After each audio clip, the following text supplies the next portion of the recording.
और आज शारदीय नवरात्र का चौथा दिन है। आज मां कुष्मांडा की पूजा की जा रही है। माता के मंदिरों में सुबह से ही भक्तों का जन सैलाब उमड़ा हुआ है। तस्वीरें भी आपको इस समय दिखा रहे हैं। बैकड्रॉप में आप देख सकते हैं मां कुष्मांडा की तस्वीरें। मां दुर्गा के ये चौथे स्वरूप का माना जाता है। मां कुष्मांडा नवरात्रि के चौथे दिन इन्हीं की पूजा का विधान है।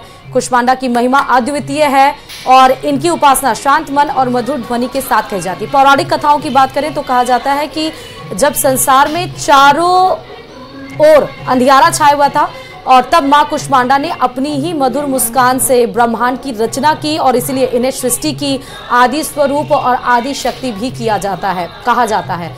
तो आज चौथा दिन है नवरात्र का और मां दुर्गा के कुष्मांडा मां के स्वरूप की आज विधि विधान से पूजा की जा रही है।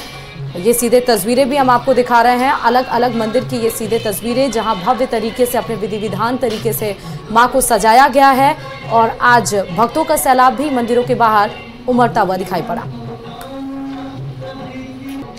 तो बिल्कुल हम तस्वीरें इस वक्त आपको दिखा रहे हैं जहां पर आज मंदिरों में भक्तों की भीड़ है। मां कुष्मांडा की पूजा अर्चना की जा रही है। आज शारदीय नवरात्र का चौथा दिन है और चौथे दिन मां कुष्मांडा की पूजा की जाती है। इन 9 दिनों में मां के अलग अलग रूपों की पूजा होती है।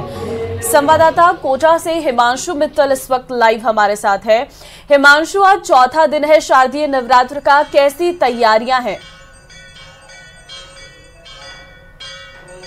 देखिए, नवरात्रा के 9 दिन और देवी के 9 अलग अलग स्वरूप की पूजा की जाती है। हर दिन एक अलग रूप की पूजा का जो विधान है वो है और चौथे नवरात्रे पर देवी कुष्मांडा की पूजा की जाती है। देवी कुष्मांडा को सृष्टि की रचयिता कहा जाता है और इन सब के साथ में सभी दुख और दारिद्र्य को हरने के साथ में सुख संपदा का आशीर्वाद देवी कुष्मांडा देती हैं। और फिलहाल कोटा के 9 देवी के मंदिर में इस वक्त हम मौजूद हैं जहां पर सीधे मां कुष्मांडा के दर्शन जो है वो फिलहाल हम करा रहे हैं। लेकिन इन सब के बीच में आपको एक बहुत खास बात और बता दें कि इस बार जो नवरात्रि का चौथा दिन है यानी कि आज चतुर्थी तिथि उदया तिथि से नहीं होने के कारण आज देवी कुष्मांडा की पूजा नहीं होगी। आपको बता दें कि चतुर्थी तिथि उदया तिथि नहीं होने से आज देवी कुष्मांडा की पूजा नहीं होगी।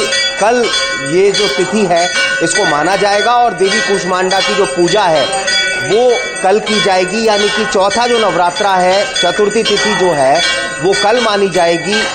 जो ज्योतिषीय गणना है उस लिहाज से जो देवी कुष्मांडा की पूजा है वो कल की जाएगी। आज के दिन के नवरात्रा को नहीं माना जाएगा। इस तरह से इस बार जो नवरात्रा है 9 के बजाय 10 दिन के रहने वाले हैं। फिलहाल दर्शन हम देवी भगवती के करा रहे हैं। 9 देवी का मंदिर है। देवी के सभी स्वरूप यहाँ पर विराजमान है और फिलहाल यहाँ पर आरती चल रही है। तो अपने आप में खास और ये अद्भुत श्रृंगार यहाँ पर देख सकते हैं। देवी का खास श्रृंगार किया गया है। नवरात्रा के 9 दिन जो है देवी के अलग अलग मंदिरों में अलग अलग आयोजन जो है वो देखने को मिल रहे हैं और इन सब के बीच में अलग ही तस्वीर है क्योंकि इन 9 दिन में देवी के 9 स्वरूप की पूजा का विधान है। सबकी अलग अलग मान्यता है, सबका अलग अलग आशीर्वाद है। वहीं अगर बात करें तो चाहे कोटा की देवी भगवती के कोई भी मंदिर हो, विजासन माता की बड़ी मान्यता है कोटा में, ये एक प्राचीन मंदिर है। वहीं अगर बात की जाए दार देवी मंदिर की बात की जाए उसकी महिमा एक अलग है। अलग अलग तरह के जो भोग हैं वो श्रद्धालु अपनी श्रद्धा के अनुसार देवी को लेकर के जाते हैं। तो 9 दिन तक अलग अलग जो आयोजन है वो देवी भगवती के दरबार में होते हैं। अलग अलग इलाकों में देवी की स्थापना भी कोटा के अंदर की गई है। तो चौथे दिन देवी कुष्मांडा की पूजा का विधान है और देवी कुष्मांडा को बहुत खास माना जाता है। लेकिन जैसा हमने बताया कि आज चतुर्थी तिथि जो है वो उदया तिथि नहीं होने के कारण आज का दिन जो है वो नवरात्रा में नहीं माना जाएगा। ये आगे की तरफ खिसका हुआ माना जाएगा और जो है वो कल चतुर्थी तिथि को माना जाएगा। मान्यता है कि मां कुष्मांडा ने सृष्टि की रचना की थी और इसके साथ ही दुख दारिद्र्य हरने का आशीर्वाद देवी कुष्मांडा देती है। बिल्कुल हिमांशु, और बिल्कुल भव्य तरीके से आपने बताया कि कुष्मांडा जी की क्या महत्वता थी और किस तरह सृष्टि की रचना उन्होंने की।